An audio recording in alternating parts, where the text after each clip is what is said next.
Every single day, barbershops throw away bags of cut hair, straight into the trash.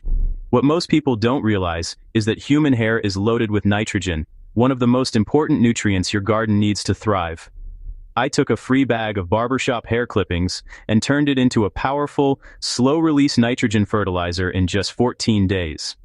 By the end of this video, you'll know exactly how to do the same thing, step by step, so you can feed your soil for free using something most people throw away. Here's why this works so well. Human hair is made almost entirely of a protein called keratin, and keratin is roughly 16% nitrogen by weight.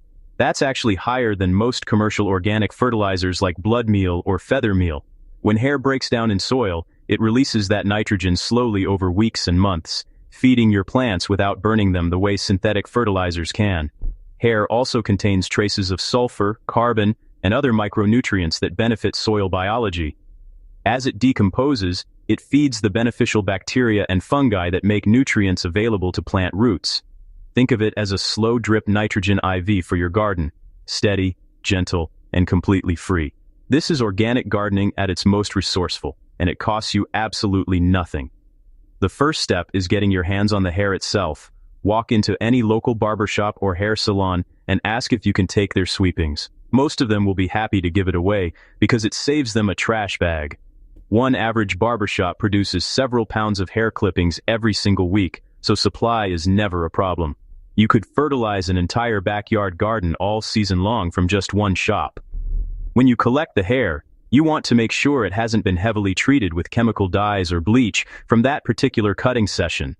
A little residual shampoo or natural styling product is perfectly fine and won't cause any issues. Bag it up, take it home, and you're ready for step 2. I collected about 2 pounds of mixed hair clippings for this experiment, which was more than enough to treat 2 full raised beds. If your barbershop is generous, grab extra and store it in a dry paper bag until you're ready to use it. Now here's where most people go wrong. If you just toss a clump of hair on top of your soil, it will mat together, repel water, and take months to break down. The key is preparation. Spread the hair out on a flat surface like a cutting board or old baking sheet, and use scissors to chop it into pieces roughly 1 to 2 inches long.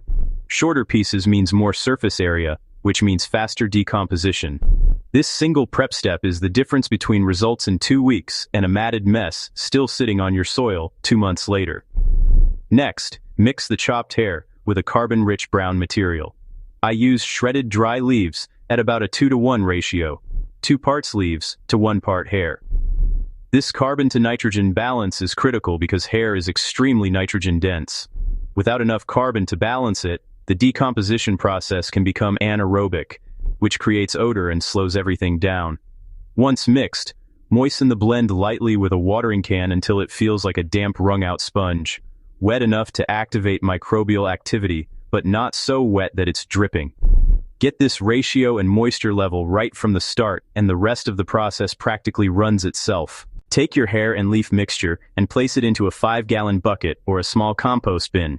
I used a standard black 5-gallon bucket with a few 1/4-inch holes drilled in the sides and bottom for airflow. Layer the mixture into the bucket, pressing it down gently but not packing it too tight. You want air to circulate through the material because aerobic bacteria are doing the heavy lifting here. A bucket you already have in your garage works perfectly. No special equipment needed. Place the bucket in a warm spot that gets some indirect sunlight. A garage corner, a covered patio, or beside your garden shed all work perfectly. Every 2 to 3 days, open the lid and stir the contents with a hand trowel or a stick to reintroduce oxygen. If it starts drying out, add a small splash of water. If it smells sour or rotten, it's too wet. Add more dry shredded leaves and stir thoroughly. By day 7, you should notice the hair starting to darken and soften. By day 14, the mixture will have transformed into a dark, crumbly, earthy-smelling material. That's your nitrogen gold, ready to feed your garden. The moment you open that lid on day 14 and smell clean earth instead of hair, you'll know it worked.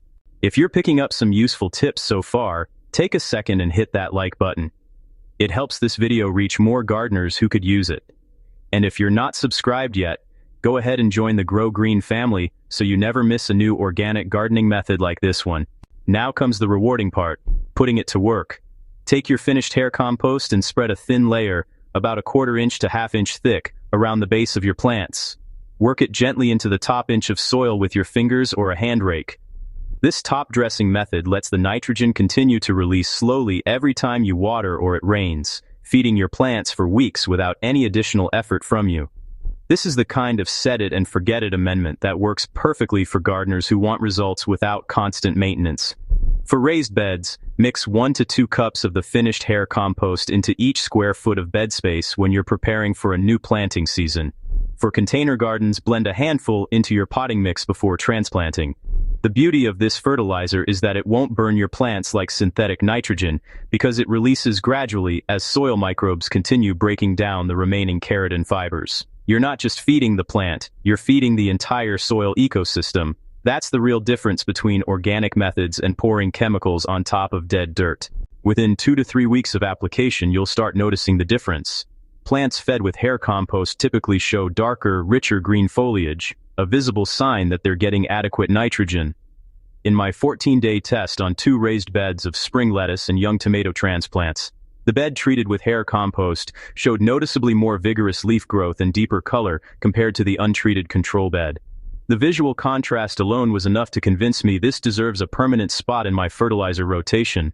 Over the full growing season, hair compost continues working because it's a slow-release source. You're not getting a quick spike and crash like you would with a liquid synthetic fertilizer.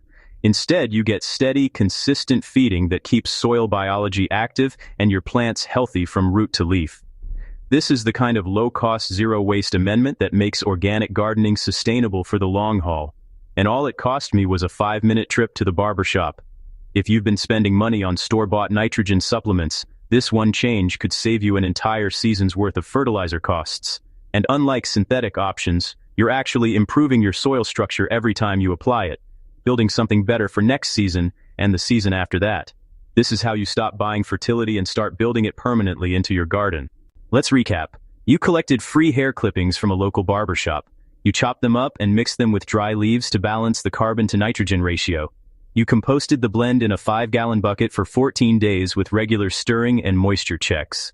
Then you applied the finished product directly to your garden beds and containers. The result? A powerful, slow-release organic nitrogen fertilizer made entirely from something that was headed for the landfill, from trash bag to garden gold in just 2 weeks. If this method gave you a new idea for feeding your garden, hit that like button and drop a comment below telling me what free fertilizer you've tried in your own garden. I see every single one. And if you're not subscribed yet, hit that subscribe button and the bell so you don't miss the next organic gardening experiment. Thanks for growing with me. Now get out there and turn some waste into something incredible. Your garden and your wallet will thank you for it. I've got more free fertilizer experiments coming soon that you won't want to miss, including one that uses something you probably poured down the drain this morning. Stay tuned. It's going to be a good one.